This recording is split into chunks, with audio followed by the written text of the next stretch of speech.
It is your 60th birthday, a time of celebration and relaxation, a time to spend with loved ones, a time to flash back the beautiful memories. For someone like you at Diamond Age, you deserve it all. Happy Diamond Jubilee, yes, sister. You are the best person I know. You are my diva, my fashionista sister. You are down to earth. On this day, I wish you a birthday you will never forget. A day packed full of pleasure. Your very best birthday yet. Happy birthday, Mrs. Morufat Aduni. Ṣọdúnmọ́dún ní ṣàwọ̀ àṣọdúnmọ́dún o. Àṣọròmọ́rò ní ṣàwọ̀ àṣọròmọ́rò o. Ọdọọdún òun ní ṣàpèrúwẹ́. Ọdọọdún òun ní láṣọ. Ọdọọdún lèrò wá ń wà. Ọdún kan wà ní dé ká má ṣe rọ́mọ òbí lórí àtẹ. Ọdọọdún lẹ́hùn máa wà láṣẹ Elédùmarè. Orí jẹ ògbó bí olúgbó ti ń gbó. Àní kẹ́ẹ̀pẹ́ pípẹ́pẹ́ ti ń pẹ́ o. Kẹ́ẹ̀fọ́ pẹ́ ó kẹ́ẹ̀fẹ̀rẹ̀ gìjòbí. Ìgbà ọdún kan ní láṣẹ Elédùmarè ọba. Ìyáàfin Morufat Aduni, aya Ṣàbí nílùú Ìjẹ̀bú Òde, ọmọ kalẹ̀ jayé nílùú Ìkòròdú, aláṣẹ àtolùdarí Morkal fabric jákèjádò orílẹ̀-èdè. Owó màmá Adéjọkẹ́ Ògèdèǹgbé, màmá Ìdẹ̀ra, grandma àwọn beautiful boys and girls, ẹ̀gbọ́n yín dáadáa, ẹni bí ẹni èèyàn bí èèyàn, Yeyeoge Lábísí Òjó, aṣíwájú àwọn girls ló ní kí n wá kí yín ní gbèjègbèjọ o. Wọ́n ní àṣeyí ṣàmọ́dún, àṣàmọ́dún ṣẹ̀mí, wọ́n náà ọdọọdún lẹ́hùn máa wà láṣẹ Elédùmarè. Wọ́n ní kóbi òbí kú, kóbi ọdún àrùn dànù fún yín. Wọ́n ní gbogbo ohun tẹ́ ẹ bá ti ń dáwọ́lé nínú ọdún tuntun yìí, wọ́n ní yóò máa yọrí sí rere ni. Wọ́n wá ní bó ti wá wò kẹ́pẹ́ láyé tó o, ẹ wá ní fojú sunkún ọmọ láṣẹ Elédùmarè. Ìbànújẹ́ ó kéré ó tóbi kò ní tó sí ọ̀dẹ̀dẹ̀ yín nítorí pé ṣẹ̀kẹ̀rẹ̀ kan kì í báwọn ròde ìbànújẹ́. Wọ́n ní kẹ́ ẹ mọ ọbẹ̀ bẹ́ẹ̀ ni ọbẹ̀ ń bẹ ṣubú. Àtẹ́lẹsẹ̀ á sì mọ ọbẹ̀ nìwò. Pẹ́pẹ́pẹ́ òun ni bàtà ń pẹ́lẹ́sẹ̀ pẹ́pẹ́ yẹ.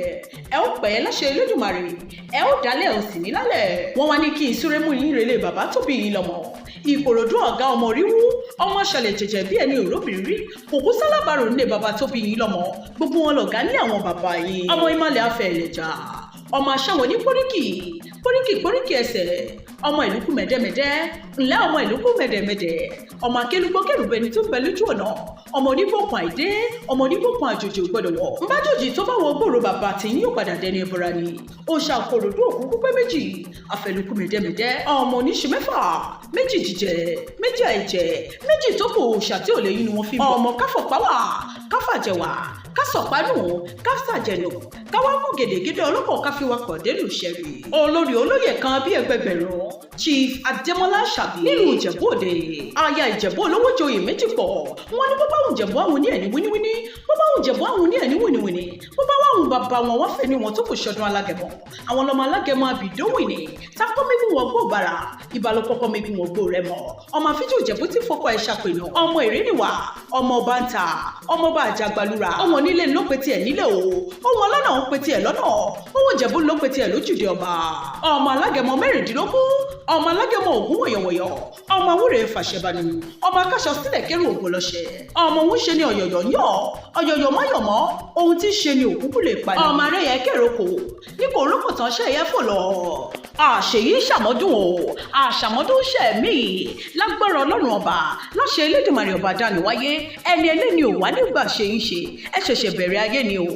Àjẹpẹ́ ayé, láṣẹ Elédùmarè, aláṣẹ Morkal fabric jákèjádò orílẹ̀-èdè.